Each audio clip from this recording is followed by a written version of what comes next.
Bom, sejam muito bem-vindos à nossa aula. Nós falaremos sobre os ciclos de vida de um projeto social. E nós seremos muito diretos aqui. Nós falaremos mais da parte prática, o objetivo é trazer os ciclos de vida de um projeto social para a atuação profissional, para o nosso cotidiano de trabalho.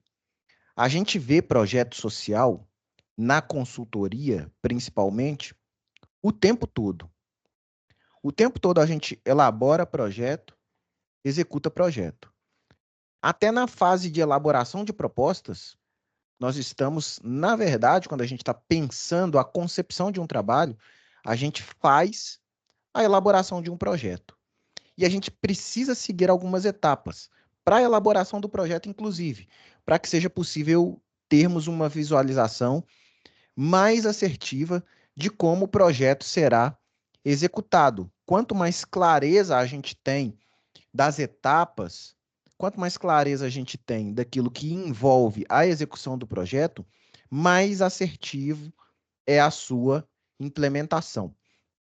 Então, a gente vai falar dos ciclos de vida de um projeto social, vamos focar aqui em projetos sociais, embora a gente possa usar essa concepção para projetos no geral, projetos ambientais, projetos socioambientais que mesclam as duas áreas. Então, é possível usar a base que a gente vai tratar aqui para qualquer tipo de projeto. Vamos focar em projetos sociais e falar um pouco de como que o projeto ele pode ser desenvolvido no campo da consultoria. Bom, como assim? Projeto social tem ciclo? A primeira pergunta que a gente tem que se fazer é essa, e a resposta é sim. E quando a gente não segue os ciclos de vida de um projeto social, a gente pode ter dificuldades na execução, a execução pode não ter a eficácia ou a efetividade que o projeto necessita. Quando a gente fala de projeto social, a gente tem 4 ciclos que ele precisa seguir. Então, primeiro ciclo é o planejamento e a elaboração do projeto. É necessário planejar, é necessário elaborar o projeto. E nessa fase, e aí a gente está falando da fase de concepção do trabalho, a gente precisa definir objetivos, metas, metodologias, quais serão as estratégias que serão empregadas para atingir os objetivos, quais que serão os recursos que serão utilizados, qual será o cronograma de execução do projeto.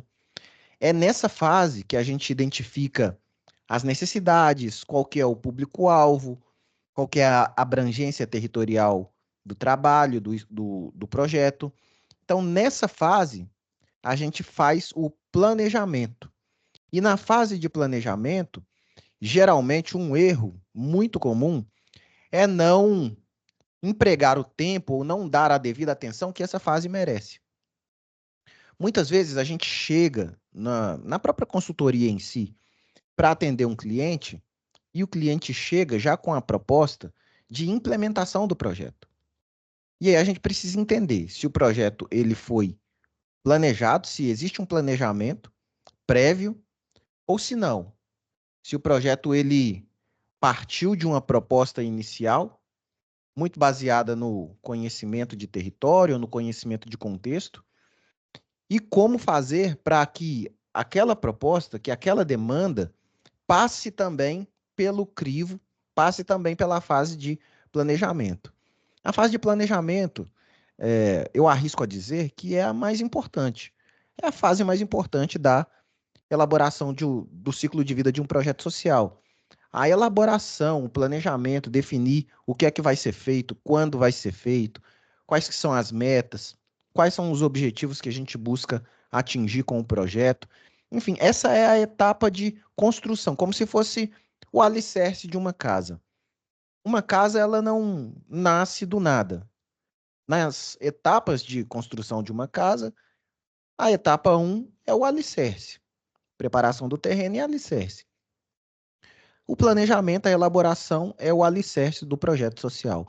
A segunda fase é a implementação, e aí, na implementação, a gente vai colocar em prática tudo aquilo que foi planejado, tudo que foi definido na fase anterior. A gente vai buscar atender os objetivos, vai buscar a consecução das metas. Então, enfim, na implementação, a gente faz a execução daquilo que foi planejado. A terceira etapa é o monitoramento. Por que que o monitoramento é importante? Para a gente saber se aquilo que foi planejado de fato está sendo executado. Então, a gente precisa ter uma rotina de controle, de gerenciamento. E a quarta etapa é a avaliação.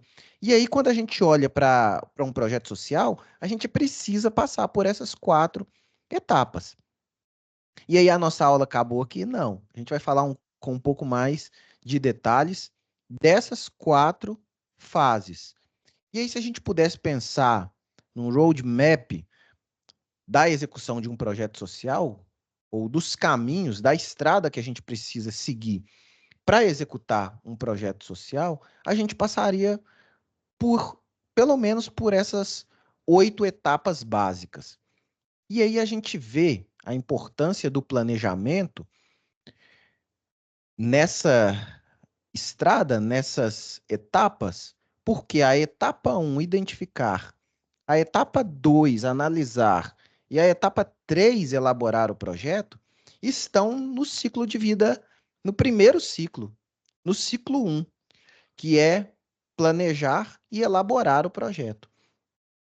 Então, identificar, analisar e elaborar o projeto, que é mais de 30% do caminho aqui que a gente está sugerindo, das 8 etapas, diz respeito à fase 1. A fase 1, ela corresponde a uma parte considerável do tempo que tem que ser empregado na execução, na concepção de um projeto social. Então, a gente precisa primeiro identificar, realizar um diagnóstico, ter um método, ter uma metodologia bem definida, os procedimentos para a elaboração do projeto, fazer a análise do diagnóstico. Imagina que eu gosto muito dessa metáfora do sociólogo Talcott Parsons. Imagina que a gente vai a um médico e o médico, sem fazer qualquer exame, sem pedir qualquer exame que seja, ou sem fazer qualquer avaliação clínica, ele já passa um remédio para a gente. O que que a gente vai pensar? Poxa, mas ele não fez o diagnóstico, ele não identificou aquilo que eu tenho. Como é que ele vai me passar um tratamento e esse tratamento vai ser adequado para a minha necessidade? Da mesma forma, é um projeto social.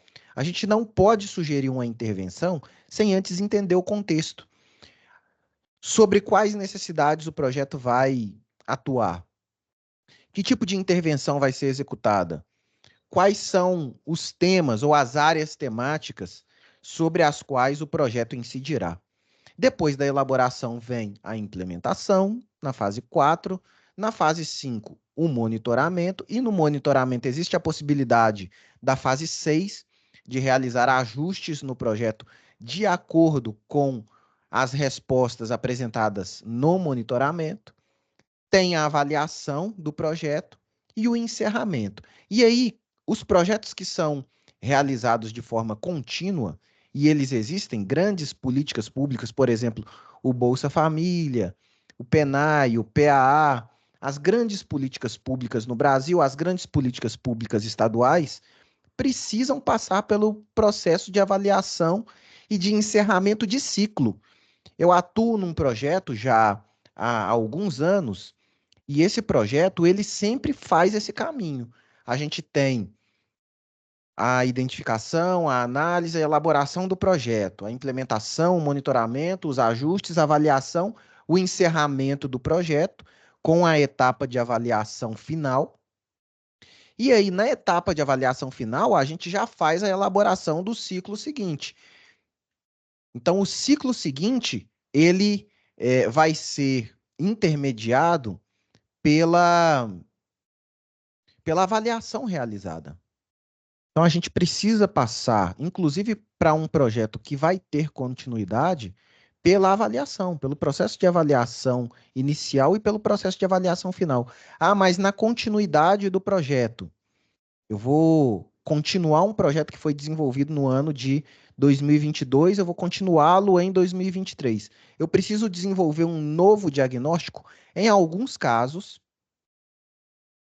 a própria avaliação final ela serve como uma etapa diagnóstica. Caso o projeto não mude, por exemplo, os objetivos, essa a gente está falando de uma continuidade ipsis literis, em que não vai ter alteração de objetivo, não vai ter alteração de meta, não vai ter alteração na base estrutural do projeto, a avaliação final serve como diagnóstico. Se vão entrar novas linhas de atuação, a gente precisa de uma atualização do diagnóstico. Pode não ser necessário a realização desde o início do diagnóstico, da concepção, como ele deve ser feito no primeiro ciclo do projeto, mas é necessária essa reflexão para a construção, para a definição de objetivos. E junto com os objetivos, metas. E junto com as metas, a metodologia, as etapas que precisam ser seguidas. Então, quando a gente fala de ciclos de vida de um projeto, a etapa de planejamento é onde se deveria, e aí se deveria porque nem sempre é assim, é onde se deveria estar o empenho, o maior empenho de esforços, o maior gasto de energia é na fase de planejamento, porque é no planejamento que a gente define aquilo que vai ser feito. E se a gente não define aquilo que vai ser feito de forma assertiva, a implementação ela vai ser deficitária. E aí a gente faz um monitoramento mais ou menos também, a avaliação também deficitária, uma avaliação frágil, porque a concepção do projeto ela não foi feita a contento. É a metáfora da casa, né? Quando a gente vai construir uma casa, enfim, um projeto de engenharia qualquer, a primeira etapa é a construção de alicerce e a etapa de planejamento é o alicerce de um projeto social. Também voltando à analogia, à metáfora do Parsons, se a gente não tem o diagnóstico assertivo, se o médico não tem o diagnóstico assertivo, ele possivelmente pode se equivocar no tratamento, né? Na receita, na recomendação do tratamento. E aí, o que que é um projeto social? Quando a gente fala, eu vou elaborar um projeto social, vou executar um projeto social, vou trabalhar com um projeto social, quero atuar prestando consultoria em projetos sociais. O que significa um projeto social? Bom, primeiro, a gente está falando de uma iniciativa, de uma intervenção. Então, projeto social é um projeto de intervenção, é diferente de um projeto de pesquisa, embora tenha algumas similitudes na concepção, um projeto de pesquisa também define objetivo, certo? Um projeto de pesquisa também define metodologia. Um projeto de pesquisa também é necessário que haja uma justificativa para sua execução. Mas o projeto de intervenção, ele busca atuar na realidade de forma a promover alterações naquele contexto em que ele pretende atuar.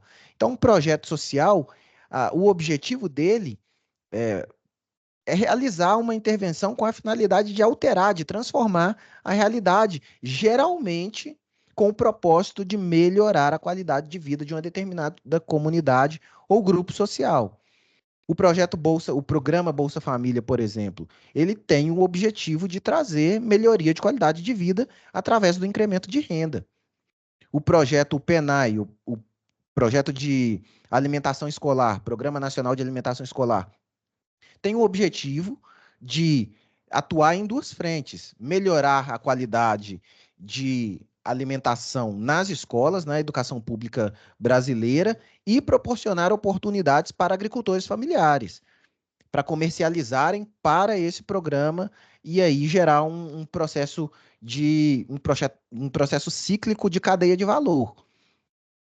Então, um projeto social é uma intervenção que tem a finalidade de melhorar, de trazer desenvolvimento, de trazer qualidade de vida para uma determinada comunidade ou grupo social.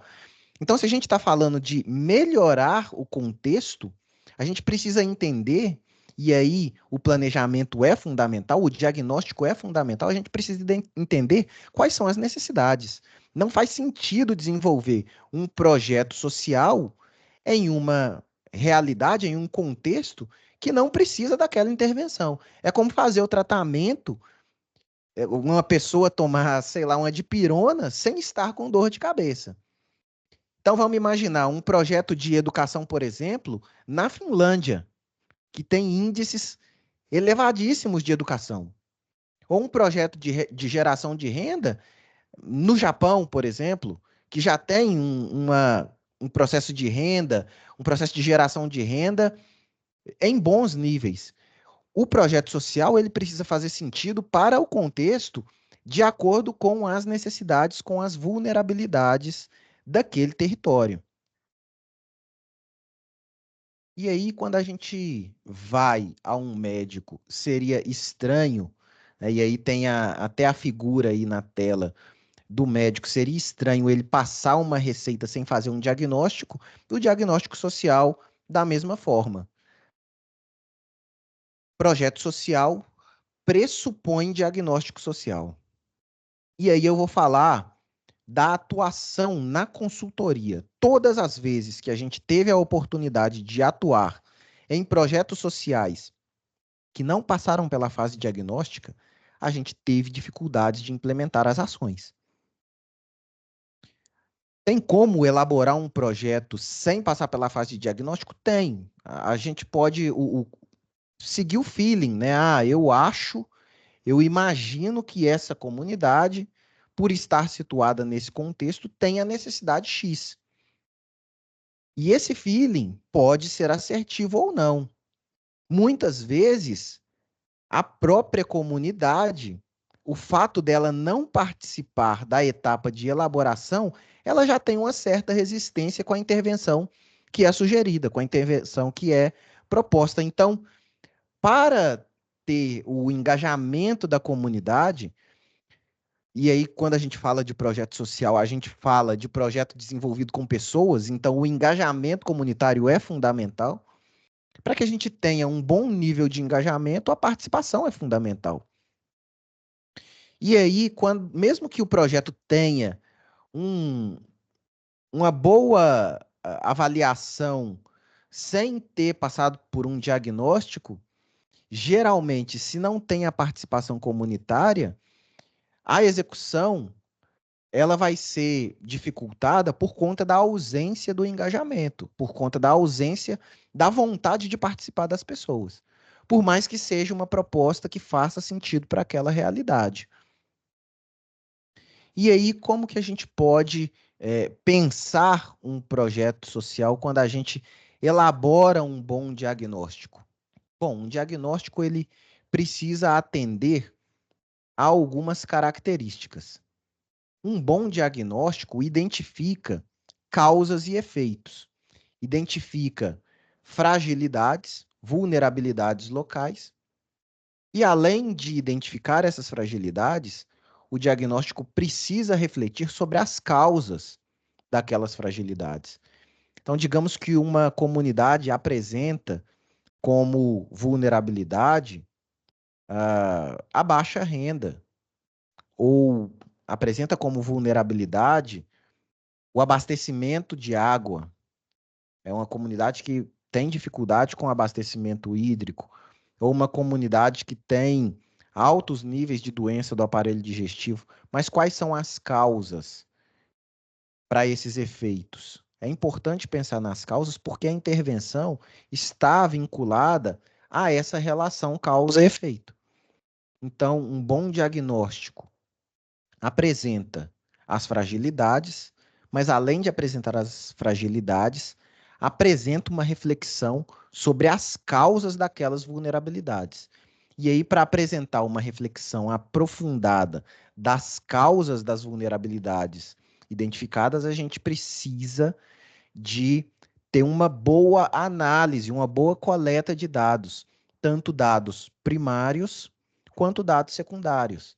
tanto os dados que a gente coleta em loco nas próprias comunidades, quanto os dados secundários. E aí, dados secundários tanto de fontes oficiais, quanto também dados provenientes de pesquisa bibliográfica, que são uma boa fonte de dados secundários, de fontes não oficiais, por exemplo, no Brasil tem o ISA, que trabalha com a questão indígena, tem o Fórum Brasileiro de Segurança Pública, que trabalha com a questão dos indicadores de segurança, criminalidade, violência. Então, a gente precisa ter uma análise assertiva do contexto, para que faça sentido a proposta de um projeto de intervenção. Por que é que o Bolsa Família ele foi um projeto, ele foi um programa, uma política de Estado que apresentou resultados positivos? Porque ele atuou sobre uma fragilidade, sobre uma causa, ele atuou diretamente sobre ela, de forma incisiva sobre ela, a baixa renda da população brasileira. Então, o Bolsa Família atuou no repasse direto de renda. E aí, esse repasse de renda fez a diferença para aquelas famílias que estavam em situação de vulnerabilidade de renda. Então, existe uma relação causa-efeito por detrás da política de Estado. E aí, quando a gente fala de relação causa-efeito, e aqui eu quero trazer uma ferramenta muito útil para análise de causas e efeitos, que é a árvore de problemas. A árvore de problemas é uma ferramenta utilizada na etapa de diagnóstico e ela foi construída, ela foi desenvolvida justamente para decompor um problema central em efeitos e causas que estão relacionadas a esse problema. Então, numa árvore de problemas, o tronco ele representa o problema central, as raízes são as causas daquele problema e os galhos representam os efeitos diretos daquele problema. Então, só para a gente fazer um exercício prático antes disso, quais que são as etapas? Bom, identificar um problema para construir uma árvore de problemas, né? E eu acho interessante fazer isso quando a gente tem a oportunidade de desenvolver diagnósticos participativos.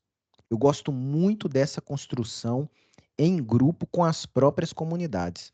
E aí, na oportunidade de desenvolver diagnósticos em comunidades rurais, que geralmente são comunidades menos populosas, são comunidades ali com 100, 200 famílias, 300 famílias, às vezes até menos do que 100 famílias, 20 famílias, 30 famílias. É interessante, na etapa de coleta de dados primários, a gente tentar uma agenda, e é dessa forma que eu faço, que eu conduzo a elaboração dos projetos, que eu tenho a oportunidade de atuar, de tentar uma agenda com a liderança comunitária naquele período de campo, para fazer uma reunião com os moradores e construir a árvore de problemas. E a construção da árvore de problemas junto à população das comunidades é uma etapa muito interessante, muito rica, porque as pessoas têm a oportunidade de apresentar aquilo que para elas é problema, que para elas é necessidade local, e a gente tem a oportunidade de ouvir a opinião das pessoas em grupo e depois comparar com os dados individuais. Então, a gente identifica problema, mapeia efeitos, tenta avaliar causas e organiza essas ideias de forma estruturada nesse tipo de diagrama aqui. A gente tem uma segunda etapa, que é a árvore de objetivos. A árvore de objetivos, ela tem o propósito justamente de endereçar ações ao problema identificado.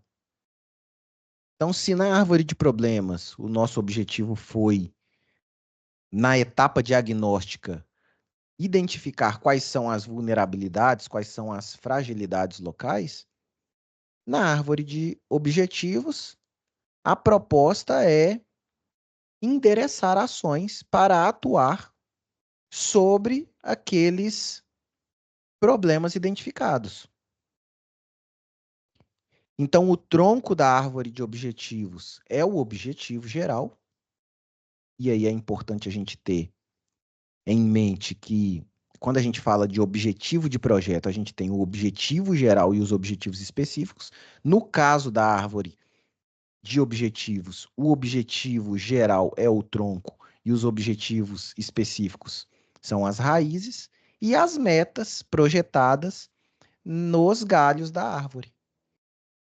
Então, da mesma forma como a gente elaborou a árvore de problemas, a gente pode elaborar a árvore de objetivos. Após a elaboração da árvore de problema e após a elaboração da árvore de objetivos, a gente passa para a fase de implantação. Daí a gente vai, de fato, botar a mão na massa. Então, se eu conseguir identificar um problema, se eu conseguir transformar esse problema num objetivo, se eu conseguir estabelecer as ações, definir as metas, eu vou executar os objetivos e seguir a metodologia que eu defini para cada objetivo. Então, cada objetivo precisa ter um método direcionado. Se eu vou implantar um mecanismo de denúncia, como que eu vou fazer isso? Quais que são as etapas, o passo a passo? E aí a gente precisa, na etapa de implementação, atender o cronograma, o prazo de execução e fazer o empenho orçamentário. Todo projeto tem um orçamento. Por mais que o projeto seja um projeto de pesquisa desenvolvido com recursos próprios, como foi o caso da minha pesquisa de doutorado. Mas eu tive um orçamento, eu precisei me deslocar até o campo, eu precisei imprimir relatórios, precisei comprar uma caneta que seja, né?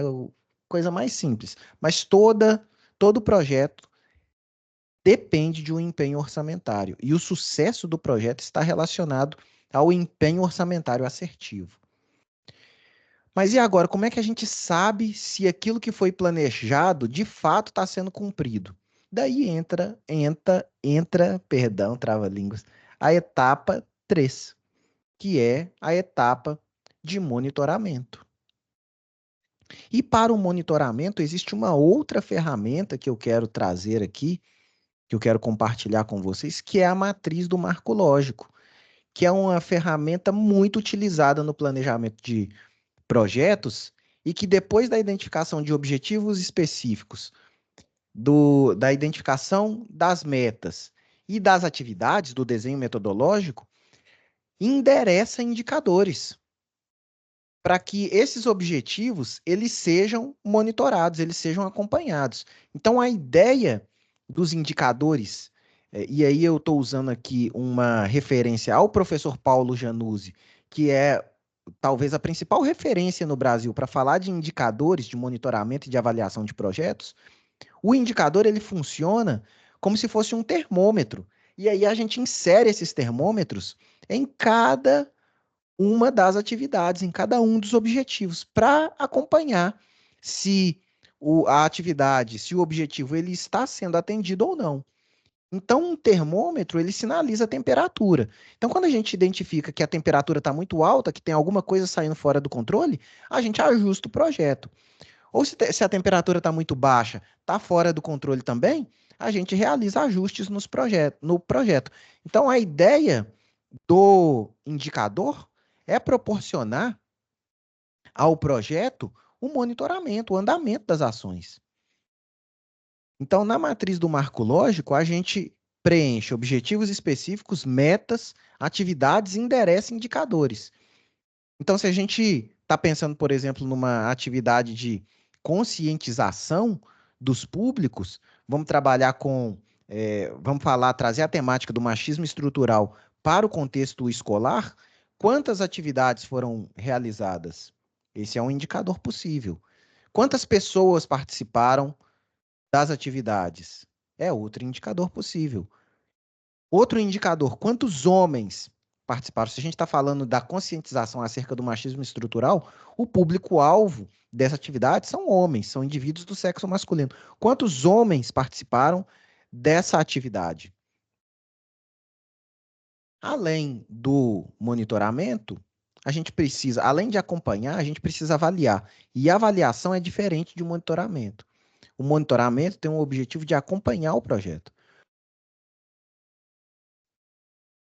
Já a avaliação tem o objetivo de saber se aquele projeto foi ou não efetivo, foi ou não eficiente, foi ou não eficaz, se o projeto ele foi assertivo ou não. Então, quando a gente fala de avaliação de projetos, a gente tem três dimensões básicas e três tipologias básicas de avaliação. As três dimensões básicas da avaliação de projetos: eficácia, eficiência e efetividade. Essas três coisas são diferentes. São três etapas diferentes, três dimensões diferentes, e que a gente precisa avaliar as três na elaboração, na execução de um projeto social. A eficácia está relacionada à capacidade do projeto em atingir os seus objetivos. Então, definir o objetivo que vai atuar sobre a violência doméstica, o objetivo foi atingido ao final do projeto? Ou que vai ser proporcional ao aumento da renda através de alguma intervenção, lá no final do projeto, o, pro, o aumento de renda ele foi obtido, o projeto proporcionou o aumento da renda da população. Ah, o projeto, o objetivo dele é desenvolver 10 oficinas. Ao final do projeto, foram desenvolvidas as 10 oficinas, então foi um projeto eficaz. Se ele cumpriu aquilo que foi definido como objetivo, o projeto é classificado como eficaz. E a eficiência está relacionada à capacidade de gestão orçamentária do projeto. Então, muitas vezes, um projeto, e aí a gente tem um exemplo interessante também.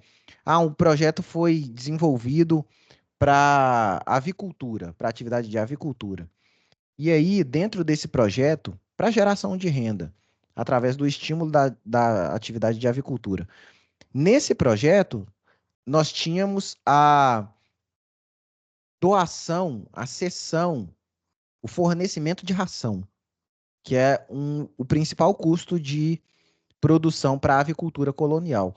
No custo do projeto, nós identificamos que nós poderíamos implantar uma estrutura nas comunidades para a fabricação de ração pelas próprias comunidades, comprando os insumos, e a gente tinha previsto 7 meses de fornecimento de ração. A gente conseguiria aumentar para 11 meses, com o mesmo custo, com o mesmo orçamento, aumentar para 11 meses, e além disso, trazer uma possibilidade, uma sustentabilidade maior para o projeto, uma possibilidade de continuidade daquela atividade. Então, isso é ser eficiente, é fazer mais com o mesmo recurso, não gastando menos, porque em projeto social a gente não tem gasto menos. Se a gente tem R$ 100 para gastar num projeto social, a gente precisa gastar os R$ 100. É uma questão de ética também no processo de empenho orçamentário. E aí, no campo da consultoria, eu atuo dessa forma.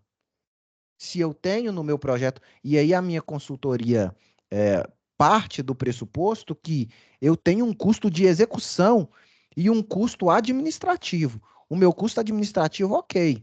Eu tenho lá as taxas, tenho os impostos, tenho a incidência da taxa de lucratividade da empresa, ok, isso faz parte, mas custo de execução não tem economia, não tem produtividade, não tem taxa de lucratividade em cima de custo de execução.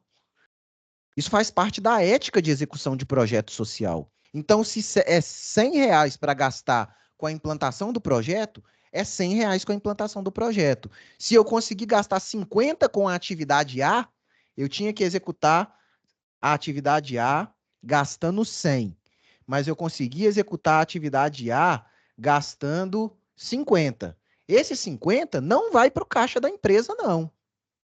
Esses 50 vão ser reinvestidos na comunidade. Ou então eu vou fazer 2A, ao invés de fazer só A, eu vou fazer 2A, ou eu vou direcionar aquele recurso para uma outra atividade dentro do projeto. Aquele recurso, os 100, vão ser gastos na execução. Isso faz parte da eficiência. Quando a gente fala de eficiência em projeto social, a gente fala em fazer mais gastando aquilo que foi previsto, em aumentar, em ampliar a capacidade de geração de resultados positivos do projeto. E a efetividade está relacionada à possibilidade, à capacidade do projeto de proporcionar mudanças na realidade social. Um projeto ele é efetivo quando ele causa transformação social. Quando ele, por exemplo, proporciona o aumento da renda das famílias ou proporciona a diminuição dos índices de violência doméstica ou proporciona a melhoria do saneamento básico, a melhoria do abastecimento hídrico de uma comunidade, a melhoria da qualidade de vida de uma comunidade, a melhoria da agricultura familiar, do plantio de milho, do plantio de feijão. Enfim, um projeto ele é efetivo quando ele proporciona transformação na realidade. E aí existem três formas de avaliar eficácia, eficiência e efetividade. Através da avaliação ex ante, e a avaliação ex ante ela é realizada antes do projeto ser implementado. Então, depois que define-se o rol de indicadores, depois que é definidos os objetivos, as metas, as atividades, o público que vai ser beneficiado, esse público passa por uma avaliação, que é a avaliação que a gente chama de tempo zero ou avaliação de marco zero, linha de base socioeconômica, avaliação ex ante, ela tem diversos nomes. Marco zero, linha de base, avaliação de tempo zero, enfim, tudo isso está falando da avaliação que é feita antes do início do projeto. Tem-se as avaliações intermediárias, que podem ser realizadas geralmente, tá, pessoal? Não é uma regra, mas geralmente o que se emprega no mercado são avaliações intermediárias com periodicidade semestral. Então, a cada 6 meses é feita uma avaliação para saber se o projeto ele tem sido eficaz, eficiente e efetivo. E na avaliação ex post, o nome sugere que é uma avaliação realizada após a finalização do projeto. E aí, se o projeto vai ser continuado, esse processo ele é realizado novamente. Então, no ciclo 1, avaliação ex ante, intermediária, ex post. No ciclo 2, ex ante, intermediária, ex post. E o processo de monitoramento e avaliação, ele é contínuo, para que possibilite o redesenho da intervenção, para que possibilite a continuidade assertiva da intervenção. Então, nós passamos aqui pelos 4 ciclos de vida de um projeto social. Nós vimos no mapa, no caminho de execução de um projeto, que nós temos a etapa diagnóstica, de identificação de vulnerabilidades, problemas, de análise da realidade, que vai endereçar a elaboração de um projeto. Dentro da elaboração do projeto, nós temos a implementação, que vai ser a execução de tudo aquilo que foi desenhado, de tudo aquilo que foi planejado. A etapa de monitoramento, que é relevante para acompanhar, e aí a metáfora do termômetro é muito assertiva, é um monitoramento analítico que possibilita a análise e a correção de rota, ajustes no projeto. Bom, essa atividade aqui, ela não está tendo quórum, ela não está tendo participação, não está tendo aderência da comunidade. Como que a gente pode melhorar? Como que a gente pode ajustar? É melhorando os convites? É fazendo uma articulação comunitária mais assertiva? É melhorando a estrutura da atividade? É oferecendo algum atrativo para a participação? Por exemplo, um lanche? É fazendo uma dinâmica diferente? Enfim, ajustar o projeto. E depois, avaliação, encerramento. E se o projeto ele é continuado, a gente volta lá na parte 1 e esse é o ciclo, essas são as etapas, os ciclos de vida de um projeto social.